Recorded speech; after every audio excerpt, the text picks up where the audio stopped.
On the afternoon of November 19, 1944, Hauptmann Klaus Bärenfänger crouched inside his Panther tank near the village of Gebling in eastern France, watching something through his periscope that made no tactical sense. American forces had just retreated from the town. His company had pushed them back with textbook efficiency. The Americans were withdrawing across open fields. This should have been the moment for pursuit, for exploitation, for turning retreat into rout.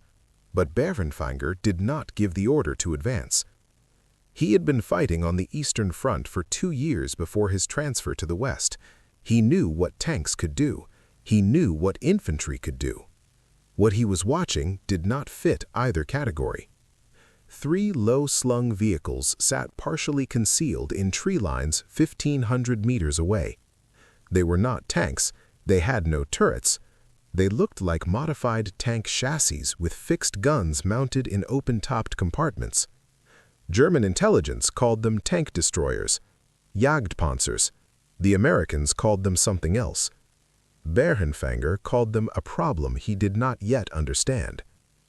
His company stayed in position. The Americans did not attack. They simply waited. One of Bärenfänger's junior officers asked permission to advance and clear the enemy vehicles. Bärenfänger refused. Something about the situation felt wrong. The Americans had withdrawn deliberately, almost casually. They had left these strange vehicles in positions that offered clear fields of fire across the approaches. It looked like a trap, but Bärenfänger could not see the teeth. He would learn about the teeth soon enough. What thousands of German tank commanders discovered between 1943 and 1945 was that American armor doctrine had evolved in a direction that defied German understanding. The Americans had built a weapon specifically designed to kill German tanks, and they had built it according to principles that made no sense to officers trained in the German Panzer tradition. This is the story of what German tank commanders really thought about American tank destroyers during World War II. Not the propaganda version that dismissed American equipment as inferior. The truth, as documented in after-action reports, tactical assessments, and the private correspondence of officers who faced these weapons and learned to fear them. If you're finding this deep dive into tactical history as fascinating as we are, consider subscribing. We explore the forgotten details that shaped the Second World War, the human decisions behind the headlines. The German Army's understanding of armored warfare in 1944 was built on 5 years of combat experience across 3 continents. Panzer doctrine emphasized mobility, concentrated firepower, and the decisive breakthrough. Tanks were offensive weapons. They punched through enemy lines, exploited gaps, and destroyed enemy forces in the rear areas. Everything about German tank design reflected this philosophy. The Panther tank that Hauptmann Bärenfänger commanded in France mounted a 75mm gun that could penetrate any Allied tank at combat ranges. It had sloped armor that deflected enemy rounds. It was fast, maneuverable, and designed for aggressive action. German doctrine called for tanks to mass at the point of attack, overwhelm defenders with concentrated fire, then exploit the breakthrough before the enemy could react. This had worked brilliantly in Poland, France, and the early campaigns in Russia. Even as the war turned against Germany, panzer divisions remained the most feared formations on any battlefield. But German tank commanders in the West began encountering American forces that did not fight the way tanks were supposed to fight. The Americans had separated tank killing from tank operations. They had created specialized units equipped with turretless, thinly armored vehicles that existed solely to destroy German armor. German officers found this philosophically wrong. A tank destroyer was not a tank. It could not do what a tank could do. It could not assault positions, could not exploit breakthroughs, could not operate independently. Yet these vehicles were killing German tanks at ranges and in situations where German doctrine said they should be vulnerable. The M10 Wolverine entered service with American forces in 1943. It mounted a 3-inch gun on a modified M4 Sherman chassis. The armor was thin, maximum 1 inch at the front. The fighting compartment was open-topped, leaving the crew exposed to artillery fragments and small arms fire. To German eyes, the M10 looked like a poorly designed tank. The lack of a rotating turret meant the entire vehicle had to turn to engage targets. The thin armor meant it would die in any direct confrontation with a German tank. Early German intelligence assessments dismissed it as an expedient, a stopgap weapon built because American industry could not produce real tanks fast enough. This assessment was wrong. American tank destroyer doctrine did not call for direct confrontation. The M10 was designed to fight from prepared positions, using terrain for protection, engaging German armor at range before withdrawing to alternate firing positions. American tank destroyer battalions trained extensively in what they called shoot and scoot tactics. A platoon would occupy a concealed position covering a likely avenue of approach. When German tanks appeared, the destroyers would fire several rounds from ambush, then immediately displace to pre-scouted alternate positions before German return fire could find them. The entire engagement might last 90 seconds. By the time German tanks identified the firing positions and returned fire, the American vehicles had already moved. This was not how tanks fought. This was not how anything in German experience fought. It was frustrating, infuriating, and increasingly effective. German tank commanders began reporting encounters with American tank destroyers in Italy in 1943. The terrain favored the American approach. Narrow mountain roads channeled German armor into predictable routes. American destroyers positioned on high ground could engage German tanks from positions that were difficult to spot and harder to assault. Oberst Helmut Becker, commander of a Panzer battalion in Italy, wrote to a colleague that fighting American tank destroyers was like fighting snipers. You rarely saw them before they fired. When you did see them, they vanished before you could respond effectively. He noted that his battalion had lost more tanks to concealed tank destroyers than to American tanks in direct combat. The tactical frustration was compounded by technical concerns. The M10's 3-inch gun could penetrate the side and rear armor of any German tank at combat ranges. Even the heavily armored Tiger could be killed by a well-placed shot to the flanks. German doctrine emphasized frontal armor because German tanks expected to fight facing the enemy. American tank destroyers made this irrelevant by refusing to fight frontally. They attacked from the flanks, from elevated positions, from concealed positions that forced German tanks to expose their vulnerable sides and rear. German after-action reports from Italy repeatedly mentioned the need for improved flank security when operating in areas where American tank destroyers might be present. Companies that had operated with 2 or 3 tanks providing all-around security now required 4 or 5. This reduced the number of tanks available for offensive action and slowed the tempo of operations. The Americans were imposing their preferred style of warfare on German units without firing a shot. The M18 Hellcat entered American service in mid-1944 and changed the equation again. It mounted a 76mm gun on a chassis that was faster than any tank on the battlefield. The Hellcat could reach speeds of 55 miles per hour on roads. German intelligence officers who examined captured vehicles could not understand why the Americans had built such a thing.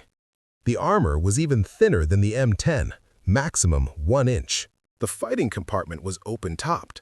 The vehicle had no business surviving on a modern battlefield. But speed was the Hellcat's armor. American doctrine called for Hellcat units to operate as mobile reserves, rushing to threatened sectors, engaging German armor from unexpected directions, then withdrawing before German forces could respond. One engagement near Ericourt in France in September 1944 demonstrated the Hellcat's capabilities in a way that disturbed German commanders. The American 4th Armored Division was holding defensive positions when elements of the 5th Panzer Army attacked.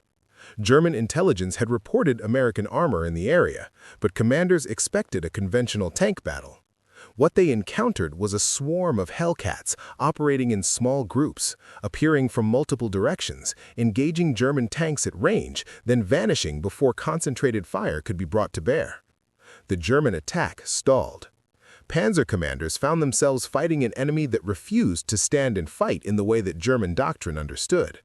Individual engagements favored the Germans. Hellcats that stayed in position and tried to trade shots with Panthers or Tigers died quickly. But the Hellcats did not stay in position. They fired, displaced, fired again from a different location. German tank commanders reported spending more time searching for enemies than engaging them. Oberstleutnant Erich von Seckendorf, operations officer for the 5th Panzer Army, filed a report on the Ericourt fighting that captured German frustration. He wrote that American tank destroyer tactics represented a fundamental misunderstanding of armored warfare, yet they were succeeding anyway. He noted that American tank destroyers refused decisive combat, preferring to inflict losses through harassment and ambush. The report concluded that countering this approach required infantry support that German panzer divisions increasingly lacked. The technical specifications of American tank destroyers also troubled German analysts. The M10 and M18 both used diesel engines. German tanks used gasoline. Diesel fuel was less flammable, meaning American tank destroyers were somewhat less likely to burn when penetrated. This was a small advantage, but German crews noticed it. Knocked out American tank destroyers could sometimes be recovered and repaired.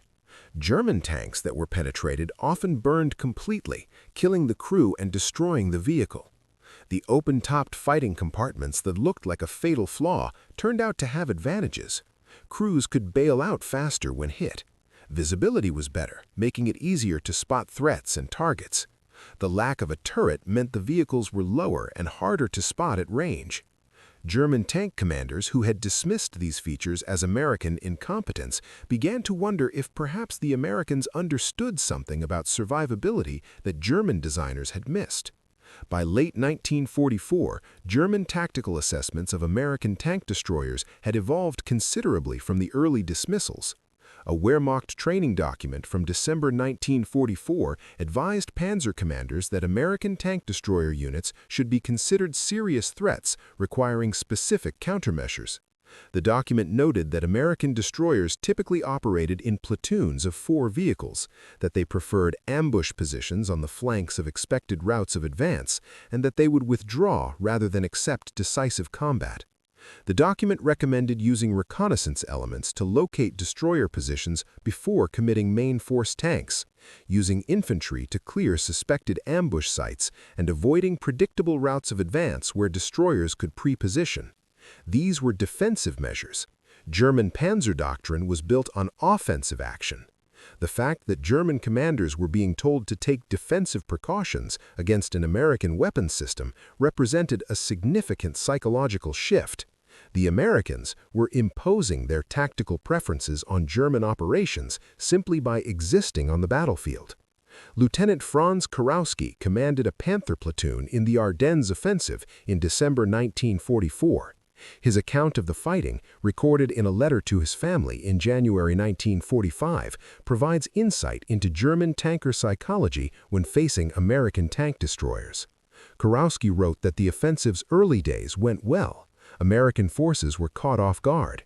German tanks pushed deep into American positions, but as American forces recovered and began counterattacking, Kurowski's platoon encountered increasing numbers of American tank destroyers operating in the mobile defense role. He described an engagement near Bastogne where his platoon was advancing through wooded terrain when fire erupted from 3 directions simultaneously. 2 of his Panthers were hit in the first 30 seconds. The American vehicles, which he identified as Hellcats based on their speed, fired several rounds each, then withdrew before his surviving tanks could return effective fire. Kurowski's platoon spent 20 minutes searching for enemies that had already left the area. He wrote that fighting American tank destroyers felt like boxing with a ghost. You could hit them if they made a mistake, but they rarely made mistakes. The smart ones never gave you a clean shot. The Ardennes offensive provided German commanders with extensive experience against American tank destroyer tactics under varied conditions. The Americans used destroyers to slow German advances, to cover withdrawals, to protect flanks, and to conduct hasty ambushes against German columns. German after-action reports from the Ardennes campaign noted that American tank destroyers were responsible for a significant percentage of German tank losses, though exact figures varied by sector and time period. What emerges from these reports is respect. German commanders did not like American tank destroyer tactics. They found them frustrating and contrary to proper armored warfare. But they respected the effectiveness. American tank destroyers were killing German tanks. The tactics worked. That was what mattered. The M36 Jackson arrived in European theater in late 1944 and represented a significant escalation in American tank destroyer capability. It mounted a 90mm gun that could penetrate the frontal armor of a Panther at combat ranges and could threaten even the Tiger from the front under certain conditions. German intelligence assessments of the M36 reflected growing concern. Here was an American vehicle that combined the mobility and tactics of earlier tank destroyers with a gun that could kill any German tank from any angle at realistic combat ranges. The thin armor remained a vulnerability, but the tactical doctrine that kept M36s at range and in concealment reduced the relevance of armor thickness. Hauptmann Friedrich Schuster encountered M36s during the fighting in the Ruhr Pocket in March and April 1945. His battalion was defending against American advances from prepared positions.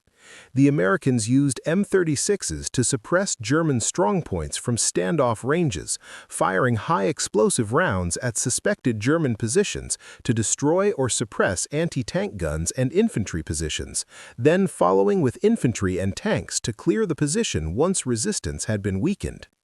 Schuster wrote in his diary that the American approach was methodical and wasteful of ammunition, but also nearly impossible to counter without air support or artillery that his battalion no longer possessed.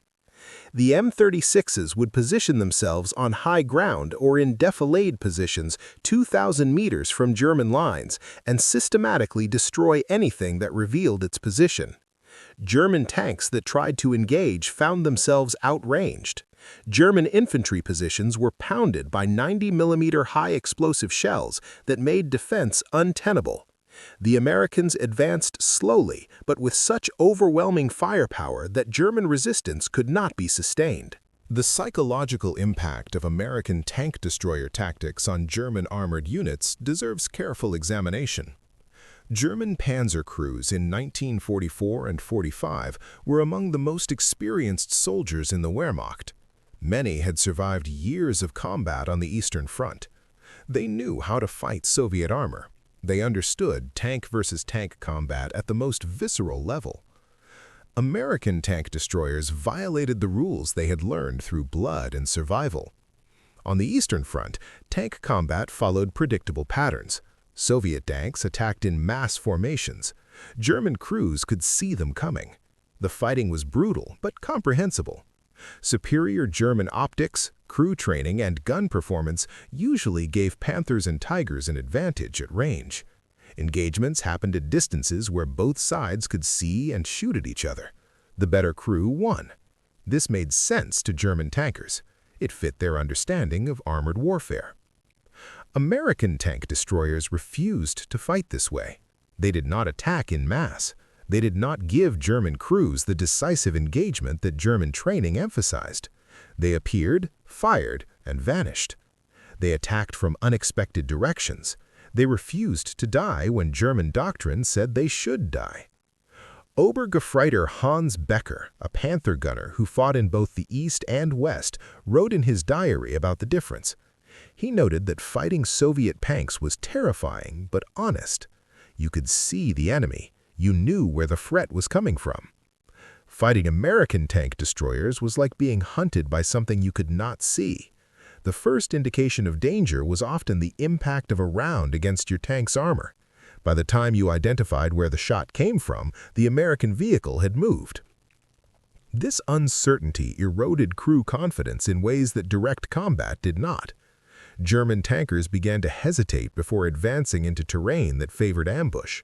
Company commanders had to spend more time on reconnaissance and flank security. The tempo of operations slowed. American tank destroyer battalions were achieving strategic effects through tactical actions that individually seemed minor, but collectively degraded German armored effectiveness. The technical performance of American tank destroyer guns also earned German respect, though this respect was often grudging. The 3-inch gun on the M10 could penetrate 70 millimeters of armor at 1,000 meters. The 76 millimeter gun on the M18 had similar performance with better muzzle velocity. The 90 millimeter gun on the M36 could penetrate 100 millimeters at 1,000 meters. German armor thickness varied by vehicle and location, but these penetration values meant that American tank destroyers could kill German tanks at any range where they could see them. The side and rear armor of even the Tiger was vulnerable to the 3-inch gun. The frontal armor of a Panther could be penetrated by the 90 millimeter gun under favorable circumstances. German tankers who examined knocked-out American tank destroyers often commented on the gun quality.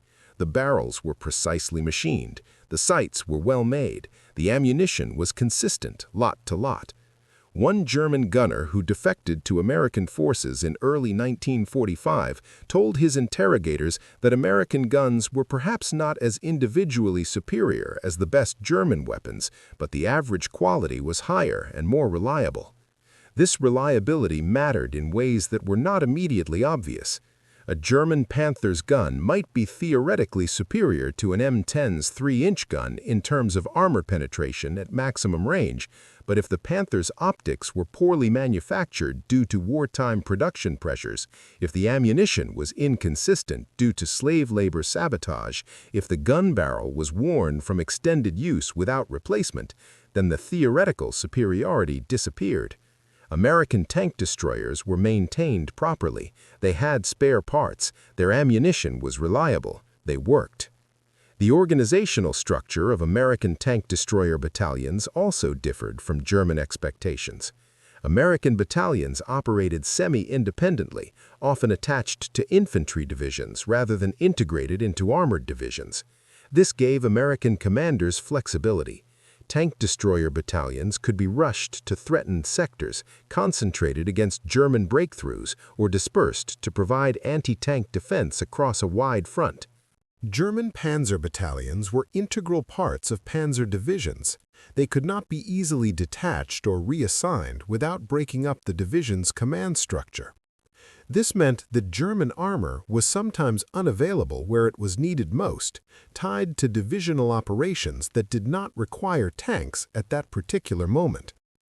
American commanders could mass tank destroyer battalions at critical points without disrupting their overall force structure. During the Battle of the Bulge, multiple tank destroyer battalions were rushed to threatened sectors within hours of the German breakthrough. These units established defensive positions that helped slow the German advance, while American armored divisions repositioned for counterattacks. German intelligence officers noted this flexibility with concern.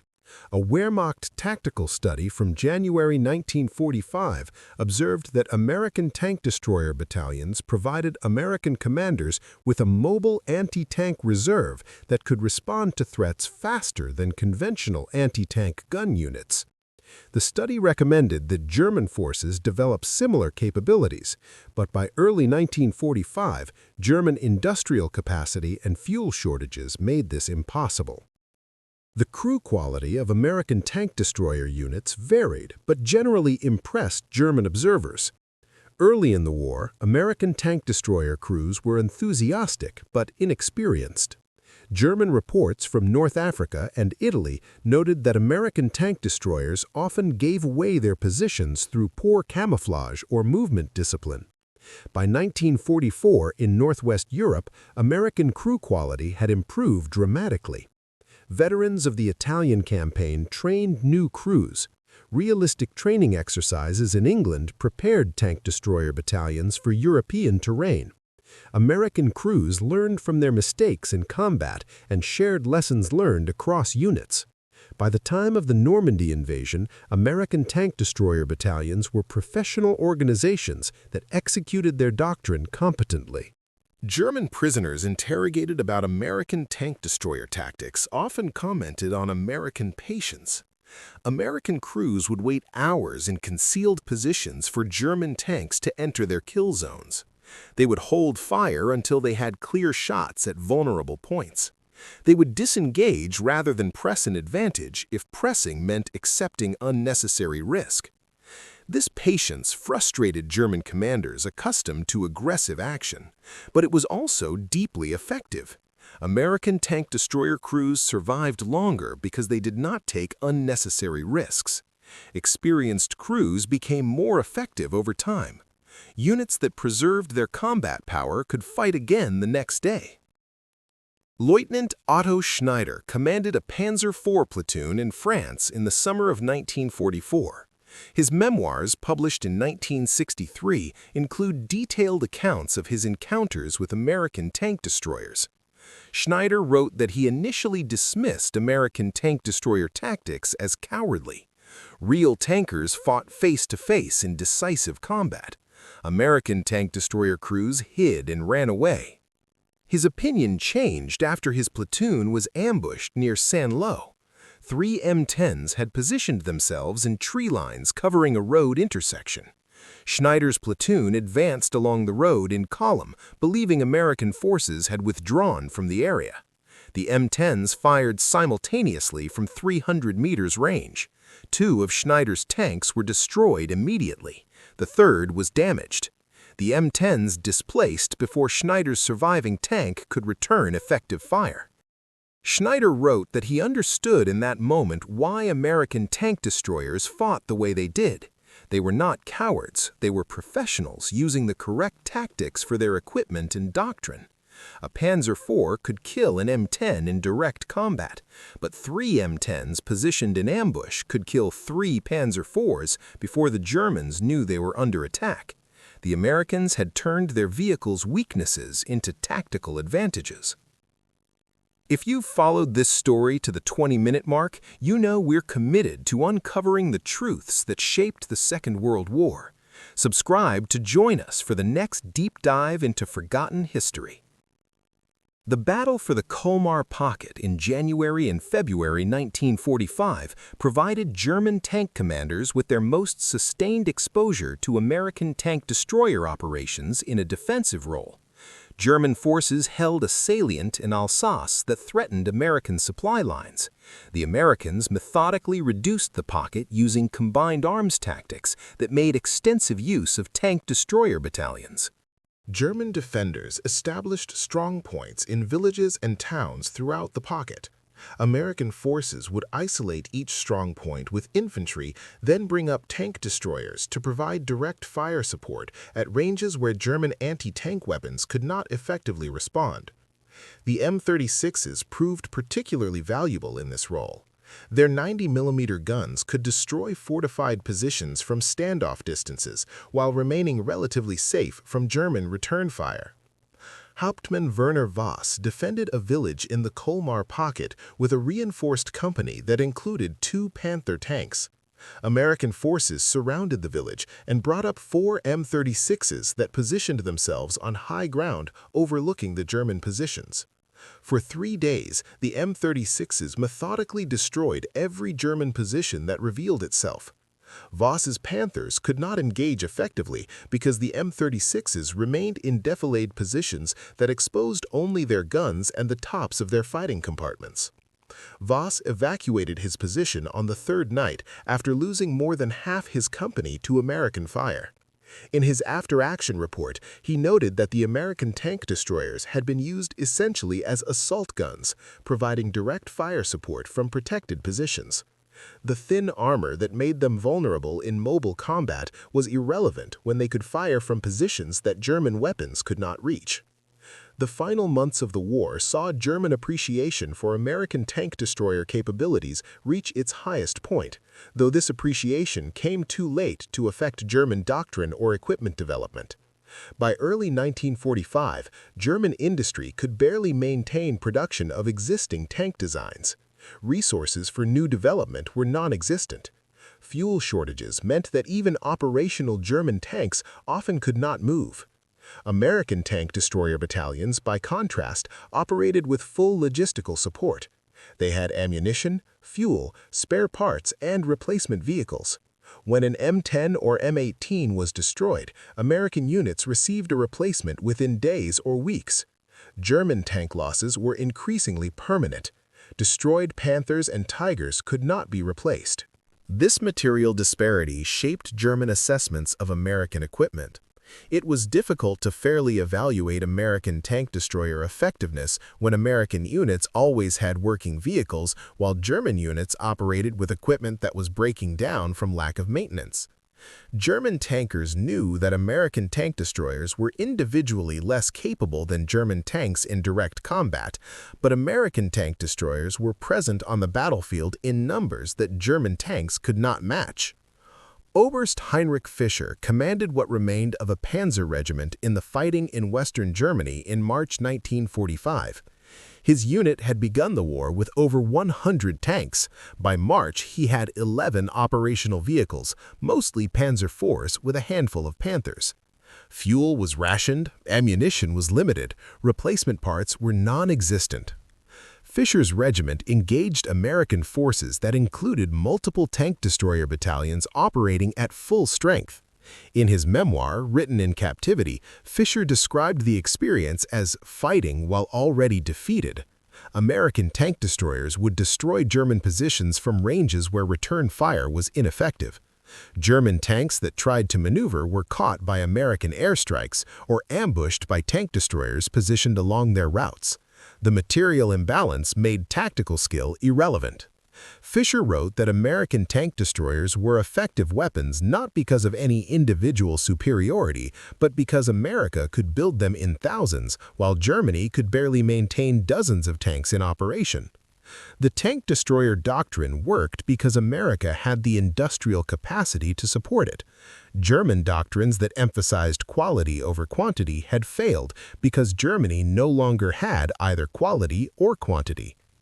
The recordings from Trent Park and other prisoner-of-war interrogation centers provide unfiltered German assessments of American tank destroyers. German officers captured in 1944 and 45 spoke freely with each other about their experiences, unaware that British intelligence was recording every conversation. These conversations reveal professional respect mixed with continued doctrinal disagreement. German officers generally agreed that American tank destroyers were effective weapons within their intended role. They acknowledged that American tank destroyer tactics had been successful in combat. They noted that American crews had improved significantly between 1943 and 1945. But many German officers remained convinced that the American approach was philosophically wrong. Tanks should be offensive weapons. Building vehicles specifically for defensive anti-tank combat seemed wasteful to officers trained in German mobile warfare doctrine. One recorded conversation between two Panzer commanders captured in early 1945 illustrates this tension. Oberst Kurt Marin told Oberst Friedrich Vollmer that American tank destroyers had killed more of his battalion's tanks than American tanks had. He acknowledged they were dangerous and well employed, but he insisted that Germany would never have built such vehicles because they could not exploit success. They could defend, they could ambush, they could not break through and win battles decisively. Vollmer responded that perhaps that was why Germany was losing the war. American tank destroyers did not need to break through. They needed to stop German breakthroughs. They needed to protect American advances by destroying German counterattacks. They needed to provide mobile anti-tank capability that could be positioned wherever it was needed. They accomplished all of these missions successfully. Maybe the American approach was not philosophically pure, but it worked. This conversation, recorded by hidden microphones at a British prisoner-of-war camp, captures the core of German attitudes toward American tank destroyers: professional acknowledgement of effectiveness combined with continued belief that German doctrinal approach was conceptually superior. The fact that American doctrine was winning the war did not entirely convince German officers that their own doctrine was wrong, only that German industrial capacity was insufficient to implement it properly. German technical intelligence officers who examined captured American tank destroyers in detail produced reports that praised certain features while criticizing others. The M18 Hellcat's speed impressed German engineers. The ability to reach 55 miles per hour on roads was remarkable for a trapped vehicle. The engine was reliable, the transmission was well designed. But German reports also noted weaknesses. The armor was dangerously thin. A 75mm high-explosive shell airburst over an open-topped M18 would kill or wound the entire crew. The lack of a turret meant the entire vehicle had to turn to engage targets outside a narrow arc. The open fighting compartment meant crews were exposed to weather, making winter operations in Germany brutally uncomfortable. These technical assessments missed the doctrinal point. American tank destroyer design reflected American tactical doctrine. The thin armor was acceptable because tank destroyers were not supposed to be hit. The open top was acceptable because crews needed visibility more than overhead protection.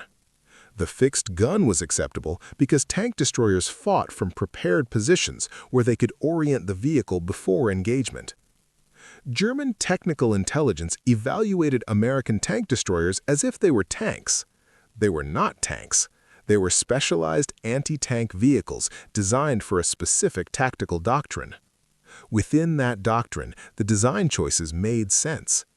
German inability to fully appreciate this reflected deeper issues with German military thinking in the late war period. German doctrine assumed that German approaches were correct and enemy approaches were inferior.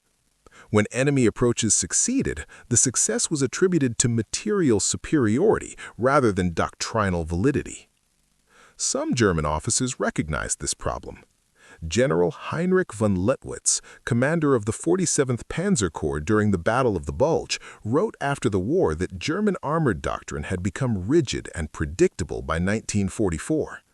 American forces had learned to counter German tactics because German tactics rarely varied.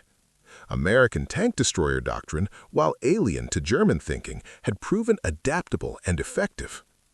Von Lettwitz noted that American tank destroyer battalions had played a significant role in stopping his corps' advance during the Ardennes offensive. They had established defensive positions along key roads, forced German tanks to deploy from march columns under fire, and inflicted casualties that German forces could not replace. He wrote that the American tank destroyer was an ungainly weapon that should not have worked according to proper armored warfare principles, but it had worked anyway because Americans used it intelligently within a coherent tactical system. The crew experiences of German tankers who faced American tank destroyers repeatedly throughout campaigns provide the most human perspective on German attitudes. These were young men, often in their late teens or early 20s, who had joined the Wehrmacht believing in German military superiority.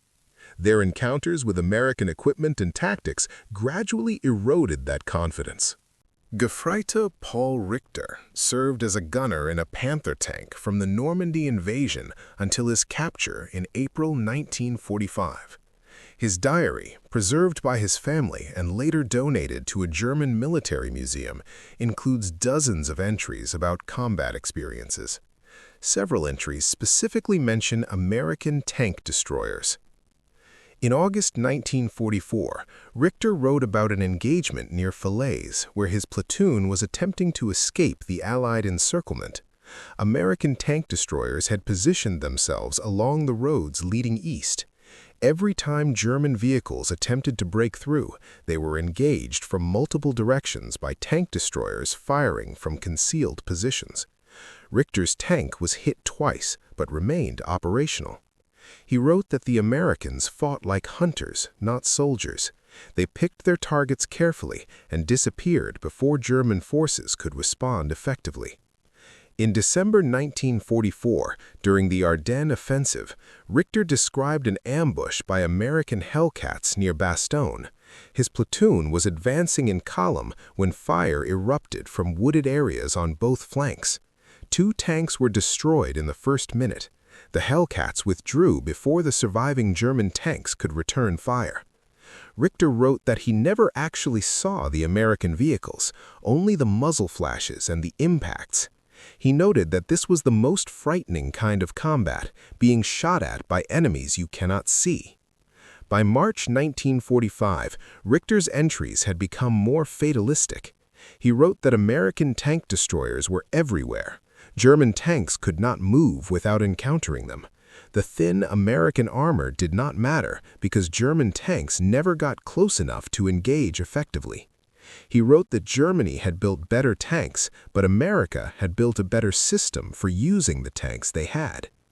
This progression from confidence to respect to fatalism appears in many German tanker accounts from the war's final years.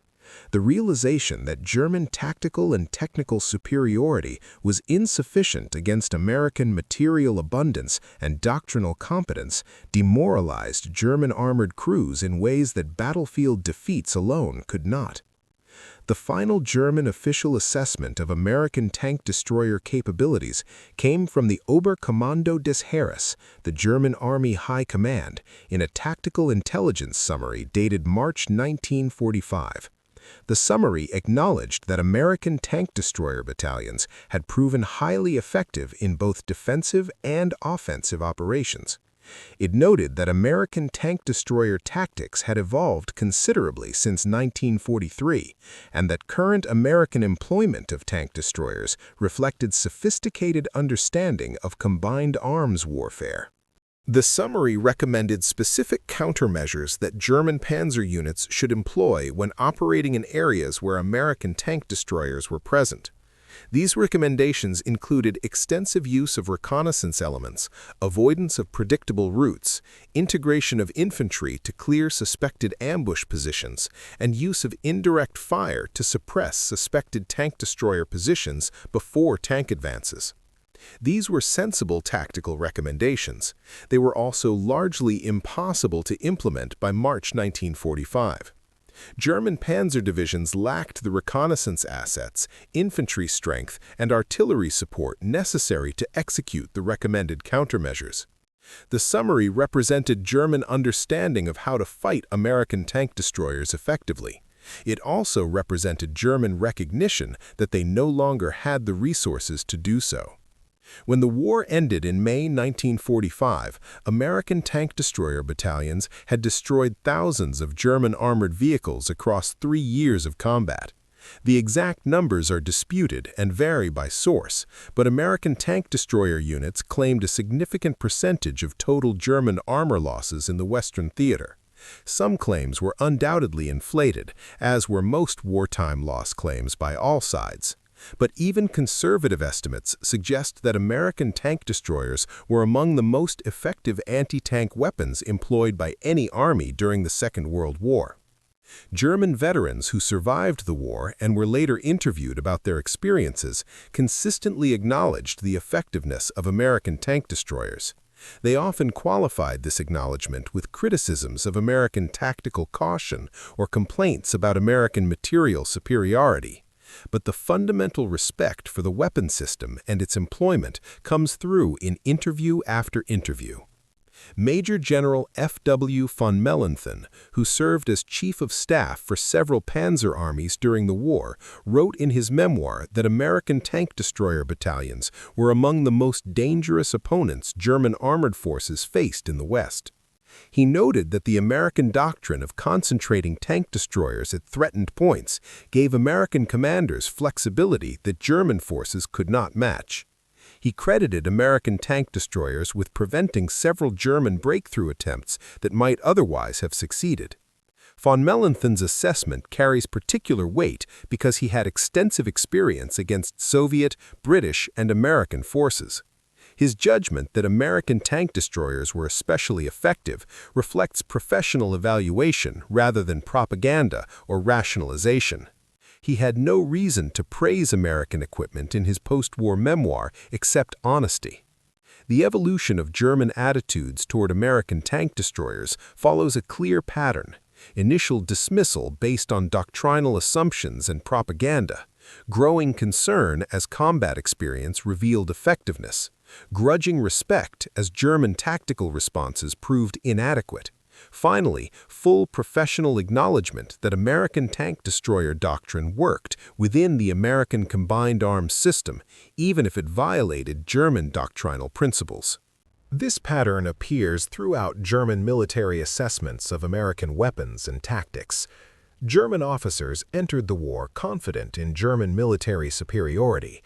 They ended the war respecting American military capability, even while maintaining belief that German doctrine remained conceptually superior. The fact that American doctrine had defeated German doctrine did not entirely shake German faith in their own approach. It only demonstrated that material superiority could overwhelm doctrinal excellence. This perspective reveals something important about military culture and institutional learning. German officers had invested their entire professional identities in German military doctrine. Admitting that the doctrine itself was flawed would have required questioning everything they had believed about warfare. It was psychologically easier to attribute defeat to material factors beyond their control than to acknowledge that enemy doctrine might be superior. American tank destroyer doctrine was not perfect. The post-war U.S. Army conducted extensive studies of tank destroyer effectiveness and concluded that the separate tank destroyer branch had not been necessary. Tank destroyer missions could have been accomplished by conventional armor or anti-tank units. The U.S. Army disbanded separate tank destroyer battalions after the war and integrated their missions into standard armored and mechanized units. But during the war, American tank destroyer battalions accomplished their missions successfully. They stopped German breakthroughs, protected American advances, and destroyed German armor in numbers that affected German operational capabilities. German tank commanders who faced them learned to fear and respect them. That respect appears consistently in German documents, conversations, and post-war accounts. The story of what German tank commanders thought about American tank destroyers is ultimately a story about the collision between doctrine and reality. German doctrine emphasized offensive action and decisive engagement. American tank destroyer doctrine emphasized defensive positioning and ambush tactics. German officers believed their doctrine was superior. American successes on the battlefield suggested otherwise. German tank commanders adapted their tactics to counter American tank destroyers, but they never fully accepted that the American approach might be doctrinally valid. They acknowledged effectiveness while maintaining that effectiveness was achieved through methods that violated proper armored warfare principles.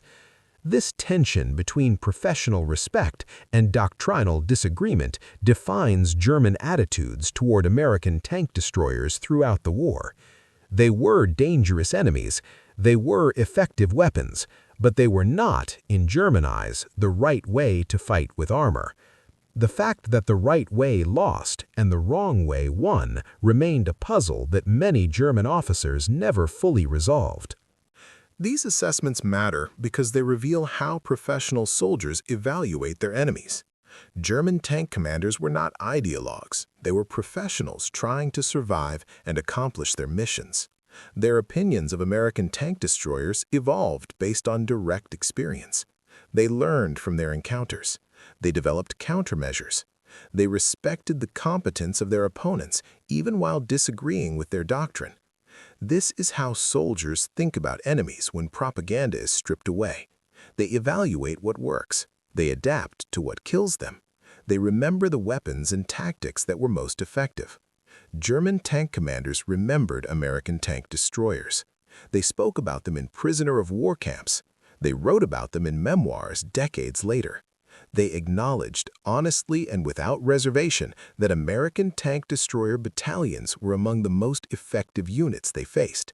That acknowledgement, recorded in documents that survive to this day, tells us something important about American military effectiveness in the Second World War. The United States built weapons that worked. They developed doctrines that employed those weapons effectively. They trained crews who executed those doctrines competently.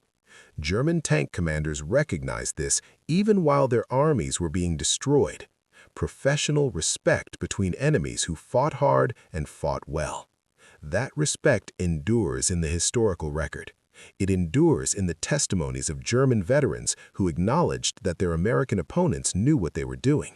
It endures in the tactical assessments that admitted American tank destroyers were effective, even if they were effective in ways that violated German doctrinal sensibilities. The American tank destroyer earned the respect of German tank commanders through combat performance. That is perhaps the highest compliment any weapon system can receive. If this exploration of tactical history resonated with you, we hope you'll share it. These stories of engineering, doctrine, and human judgment deserve remembering. Leave a comment below telling us your thoughts or where you're watching from. Our community values these forgotten details of history. Thank you for being part of it. Thank you for keeping these stories alive.